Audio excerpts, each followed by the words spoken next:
Alors, je quitte Narrera et qu'est-ce que je vois en sortant?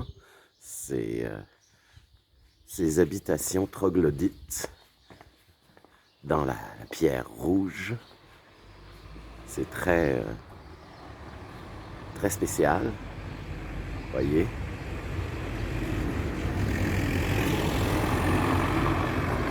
Et je m'en vais vers Santo Domingo, prochaine étape, dans 20 kilomètres.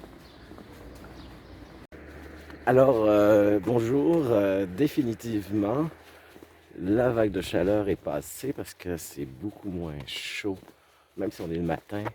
C'était beaucoup plus frais ce matin et je voulais vous montrer, je voulais vous dire ça et vous montrer le splendide paysage des vignes encore, avec le lever du soleil. Je sais pas si vous voyez un peu, là on voit mieux. Ici c'est un champ de blé.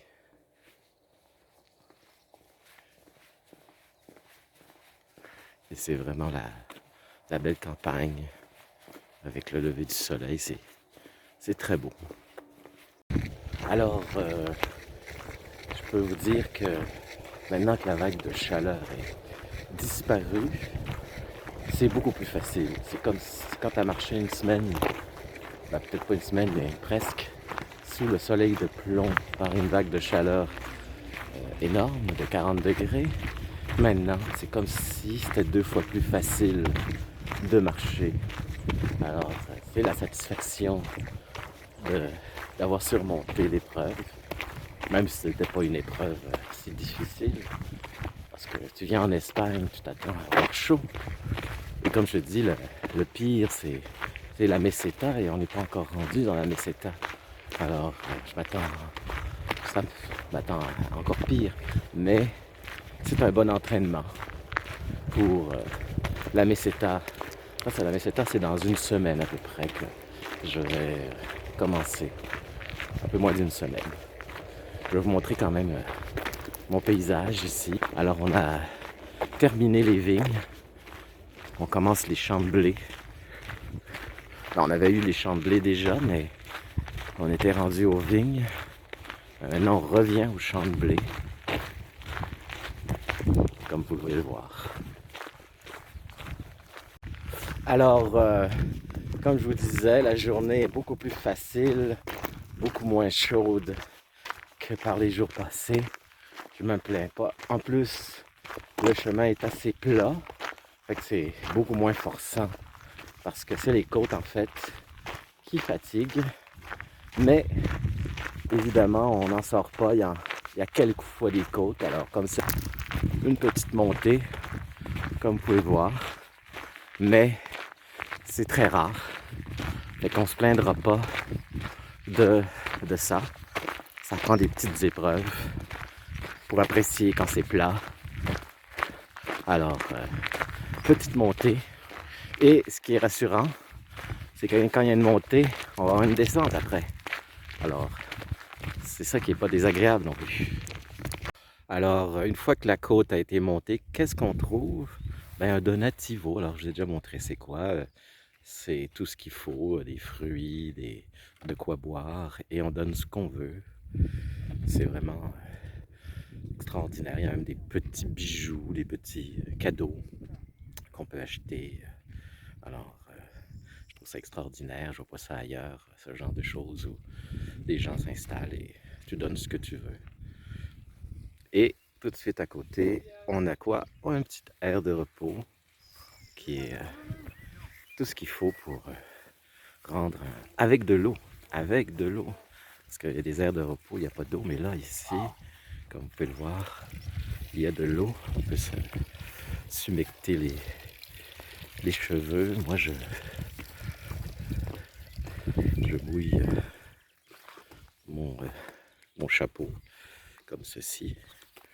Et comme vous pouvez le voir, j'ai la tête au frais. C'est mon truc. Et ça marche numéro 1. Alors je continue. La journée est vraiment extraordinaire. Regardez le paysage. Quoi demander de mieux que ce paysage enchanteresque? Un donativo, un champ de blé avec une vue à l'infini et une halte avec de l'eau. C'est le bonheur total du randonneur. Alors je ne pouvais pas m'empêcher de vous montrer ça. Les blés sont tellement dorés. C'est incroyable. La luminosité qu'il y a dans ces épis de blé. C'est fantastique.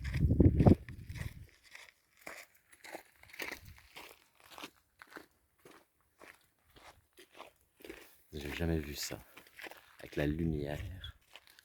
Ça fait une image, une couleur, une luminosité incroyable. Vous voyez, c'est ici, de ce côté-ci, les blés sont plus traditionnels. Ben, plus blé.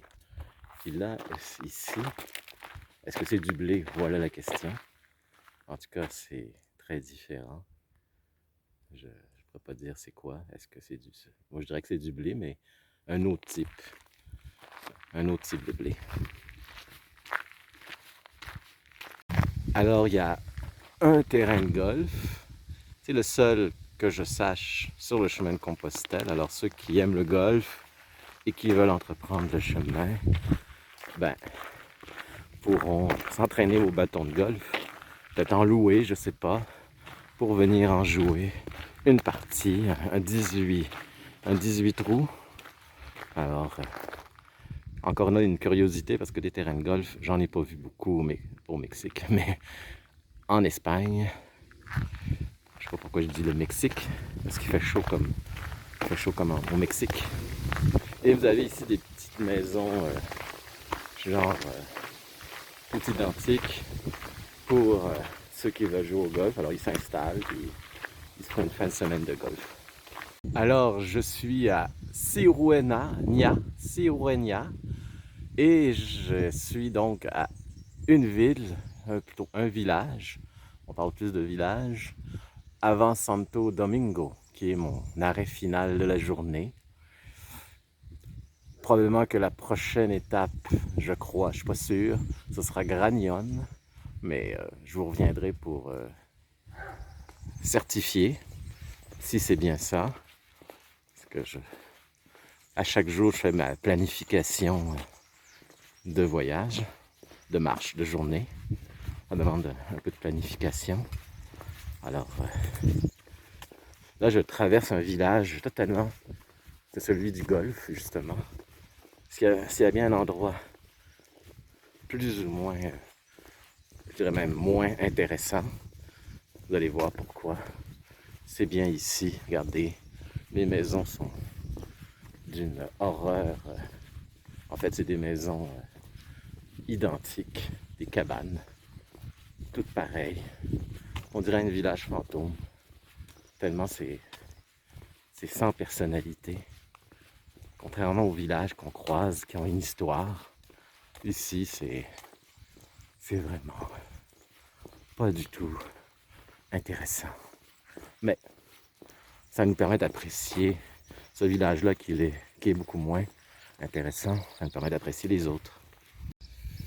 Alors je suis toujours dans cette ville un peu fantomatique, un peu vide. Il y a du monde, c'est juste qu'ils se cachent de la chaleur. Et je voulais vous montrer cette structure étrange au milieu de nulle part. Alors je vais agrandir. Je ne sais pas ce que c'est, mais c'est très étrange. C'est pas une grange. Si c'est une grange, mais c'est une grange assez originale. C'est un paysan, un fermier qui a voulu être plus original que les autres. Alors je sors cette fois-ci, là je sors de la ville fantôme, de maisons faites préfabriquées. Et je termine mon dernier droit vers Santo Domingo. Alors une vue imprenable sur la campagne espagnole. Et regardez bien le village. Je ne pourrais pas vous dire quel village que c'est, mais c'est pas celui de Santo Domingo, ça je sais. Je ne sais pas encore rendu en tout cas. si c'est ça, je serais le premier surpris. Juste pour vous dire, ceux qui veulent entreprendre le... Alors, ceux qui veulent entreprendre le chemin et qui sont inquiets pour trouver des gîtes, alors il y a deux applications essentielles pour trouver des gîtes. Alors, il y a le Buen Camino. Alors, si vous allez sur votre téléphone, vous tapez Buen Camino, c'est une application que vous installez et vous avez tous vos gîtes disponibles avec le prix, le nombre de chambres. Alors, c'est impossible que vous restiez à dormir à la Belle Étoile. Et il y a une autre application, en fait, c'est pas une application, il y a un site web qui s'appelle Gronze, drôle de nom, hein, gronze.com, et qui est un peu dans le même genre que Buen Camino. Entre les deux, je vous conseille Buen Camino, qui est plus, comme c'est une application sur votre téléphone, c'est plus direct. Vous avez tout de suite le gîte, l'endroit, vous pouvez même téléphoner, réserver, etc., etc. Alors, comme par exemple, le gîte où je m'en vais, à Santo Domingo, il y a plus de 100 lits. Alors, c'est impossible que je manque, surtout que je vais arriver de bonne heure. Je pars toujours tôt le matin, vers 6 heures du matin, pour justement arriver parmi les premiers au gîte et pouvoir relaxer pendant la grosse chaleur l'après-midi. Alors, c'est très intéressant pour ça. Alors, Buen Camino comme appli, et aussi il y a gronze.com qui est très très bien aussi. J'utilise ces deux applis. J'utilise aussi, mais ça c'est un livre, c'est Miam Miam Dodo. Mais depuis que j'ai découvert, j'avoue que depuis que j'ai découvert, comment ça s'appelle, Buen Camino et Gronze, là depuis que j'ai découvert ça, j'avoue que le Miam Miam Dodo pour moi c'est moins intéressant. Alors rassurez-vous, pour ceux qui veulent entreprendre, vous n'aurez pas de problème avec ces deux applications. Et il y a des lits vraiment, c'est calculé là, pour que aucun pèlerin ne dorme, ne trouve pas de... Il y a plus de lits qu'il n'en faut. Des fois je dors et je suis parmi les tout seul dans le gîte. Alors c'est très sécuritaire. Alors je suis arrivé à Santo Domingo. En fait le nom exact c'est Santo Domingo de la Calzada.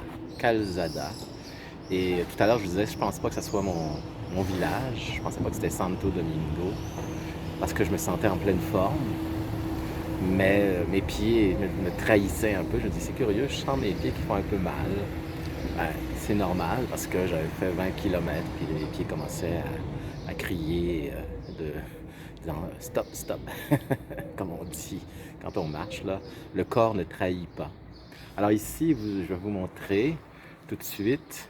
C'est un abbaye qui date de 1610. Alors, on fait un peu de tourisme. Un abbaye cistercien de 1610, c'est quand même pas tous les jours qu'on voit ça. Ça, c'est la rue principale de Santo Domingo. Et vous avez cette immense abbaye cistercien. Alors, évidemment, il est midi. Alors, les gens sont chez eux en train de dîner. Moi aussi, j'ai fait mes courses. Alors, je vais me faire à dîner.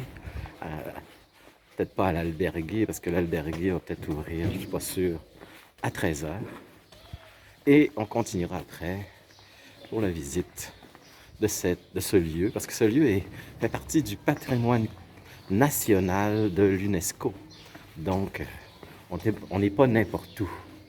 Donc, je vous reviendrai tout à l'heure sur ce village exceptionnel.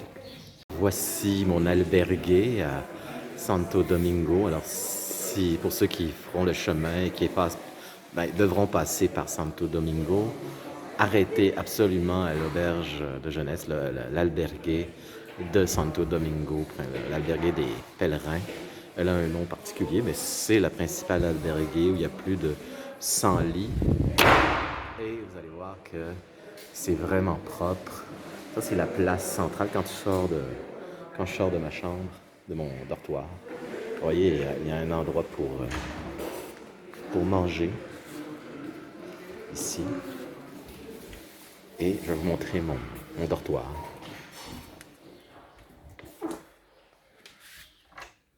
Alors, voyez, ça c'est mon dortoir.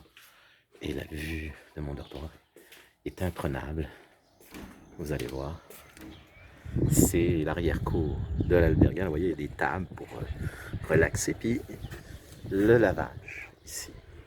Alors vous vous demandez peut-être comment je fonctionne, et je suis pas le seul à fonctionner comme ça avec les vêtements. Alors je vais vous expliquer. Alors la majorité des marcheurs ont deux sous-vêtements, un qu'ils portent et un de rechange. Et ils lavent tous les jours le t-shirt, les bas, très important les bas, pour les ampoules et les culottes. Donc, il faut laver ça tous les jours. On prend notre douche, puis après, on fait le lavage. Vous voyez ici, l'endroit où on fait le lavage. C'est la routine habituelle. Vous voyez, alors c'est très calme. Hein, je vais dormir. Ah, puis il y a même des poules. Je viens de remarquer qu'il y avait des poules, regardez, ici. Alors, je vais vous montrer mon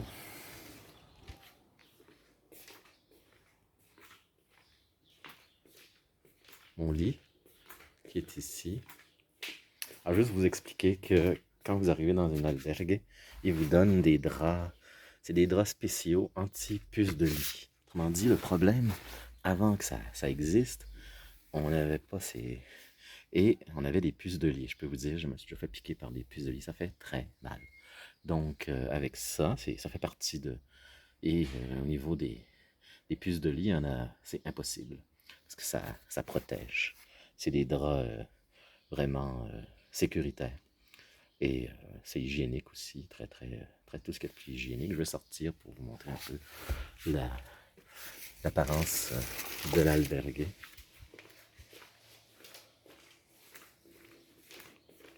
Qui est vraiment sur la place publique, on ne peut pas la manquer.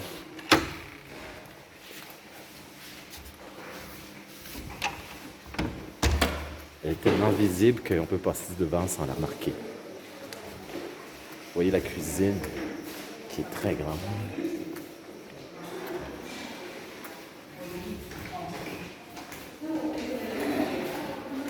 Ah, il y a des dortoirs partout.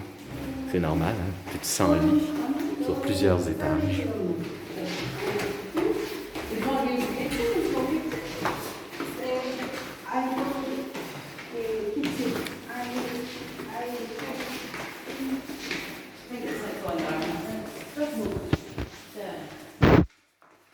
Montrer, on va descendre encore. C'est le bon étage. Non, c'est pas encore le bon étage, excuse. Voilà, le rez-de-chaussée, on arrive au rez-de-chaussée. Montrer une curiosité. On en trouvait beaucoup, on en trouve moins. C'est des fauteuils massage. Des fauteuils massage comme ceci pour les jambes. Ça, c'est le hall d'entrée. Et quand vous arrivez avec l'accueil, vous devez vous déchausser et mettre vos bâtons ici. Alors, voyez, on peut pas être mieux placé dans le village parce que, vous voyez, c'est Albergue des Peregrinos, Confradia del Santo, la confrérie du Saint, je pense. Voilà. Alors, juste pour vous dire que je suis donc à Santo Domingo de la Calzada. Et ça, c'est une ville, c'est probablement un des villages les plus connus du chemin. Je vais vous expliquer pourquoi. Parce qu'il y a une légende. Alors, quand vous vous promenez dans la ville, il y a plein de coqs. Vous entendez des coqs chanter sans cesse. Et je vais vous expliquer pourquoi.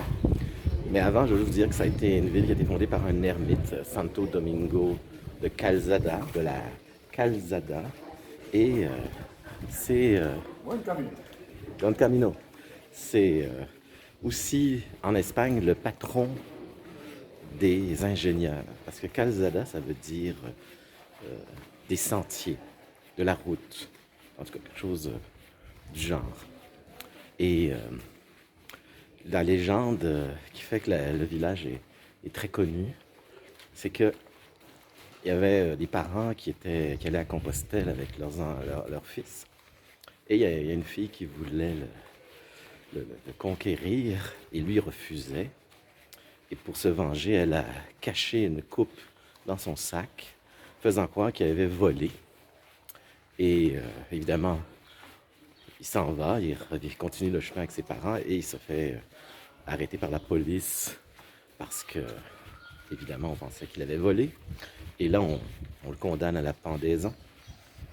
Alors, les parents sont très débités et donc continuent le chemin de tristesse et vont jusqu'à Compostelle, reviennent et voient encore leur fils pendu, vivant.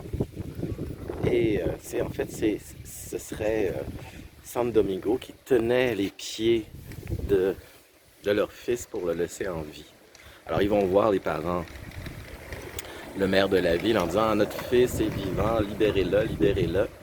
Et là, lui, il répond je le libérerai autant que ces poules, ces coqs que je suis en train de manger seront vivants, en disant que vous pouvez toujours courir tant que ce que je mange là, ça pourrait devenir vivant. Peut-être que je le libérerai. Et c'est ce qui arrive. Le coq qui mangeait devient vivant, revient à la vie. Et là, il libère le fils qui avait été condamné injustement. Alors, c'est pour ça que vous allez voir plein de coqs chanter dans ma cour de mon auberge, mon albergué. Vous avez donc, on n'a pas un coq, mais deux coqs. Alors, on va visiter la cathédrale, parce que c'est souvent en Espagne, les églises, les cathédrales sont Alors là, voici la cathédrale de Santo Domingo de Calzada, de la Calzada, de la chaussée, ça veut dire de la chaussée. Et on va aller voir. Juste à côté, vous avez l'ancien gîte hospitalier des pèlerins, qui est devenu un hôtel de luxe, un Parador. Parador, c'est l'équivalent des Ritz en Espagne. Ben, c'est un petit Parador, comme vous en doutez bien, parce que c'est un petit village. Alors on va aller voir du côté de l'église pour terminer notre promenade dans le village.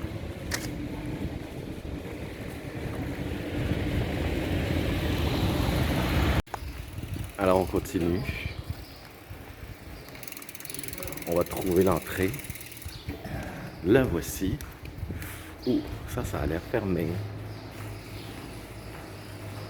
Malheureusement. Ah non, c'est pas l'entrée. Je me suis trompé.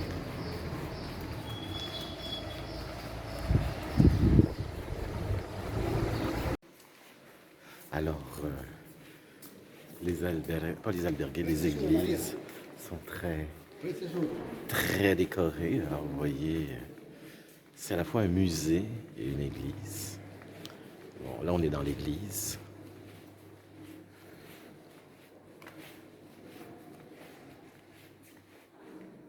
Voilà. Beaucoup de dorures, comme on peut voir ici. Ça demande du recul pour tout voir. J'aime beaucoup les plafonds. Moi, ça m'impressionne le travail pour donner cette dimension de hauteur. Regardez bien. Il n'y a pas de vitraux, par exemple. Les vitraux sont assez simples. Alors, il y a ici des gisants de personnages célèbres. Oh là là, ça c'est très doré. Beaucoup de dorures ici. Encore beaucoup de décorations.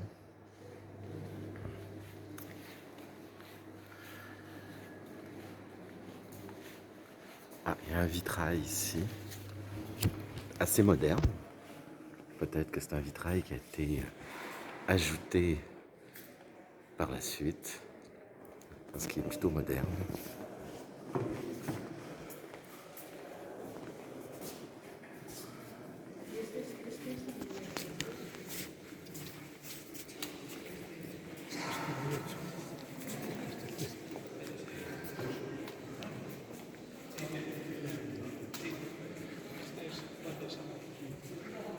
Esa es su señora, ese es Carlos V, su jefe político, su prima y esposa Ont été rajoutés par la suite. On voit pas tellement parce qu'il y a trop de lumière, mais voilà. Je peux vous dire que c'est moderne.